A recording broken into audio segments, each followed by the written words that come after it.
আমরা পার্ট ওয়ানে দেখেছিলাম যে আজ্জু তখনই কান্না করতে করতে বাসায় চলে যায়। তারপর তার বাবা তাকে জিজ্ঞেস করে, বাবা তোমার মা কোথায়? তারপর আজ্জু কান্না করতে করতে সবকিছুই খুলে বলে। এইটা শুনে আজ্জুর বাবা ওইখানে হাড়ে রাগ করে মারা যায়। তারপর আজ্জু একেবারেই একা হয়ে যায়। তারপর থেকে আজ্জু কারোর সাথে কথা বলা, খেলাধুলা এবং কি ঘরের বাইরে যাওয়াই বন্ধ করে দেয়। কিন্তু প্রতিদিন বিকেলবেলা সে তার বাবা মার কবরের পাশে গিয়ে কান্না করতে লাগে।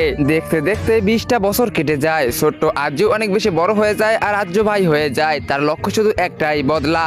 একদিন আজ্জু তার কাপড় চোপড় চেঞ্জ করে অনেক বেশি গরিব সেজে নেয়। তারপর বিটুকের বাড়ির দিকে রওনা দিয়ে দেয়। বিটুকের বাড়ি গিয়ে দেখতে পায় বিটুকে তার গান পরিষ্কার করতেছিল, যেই গান দিয়ে নাকি ছোটবেলা সেই আজ্জুকে গুলি চালিয়েছিল।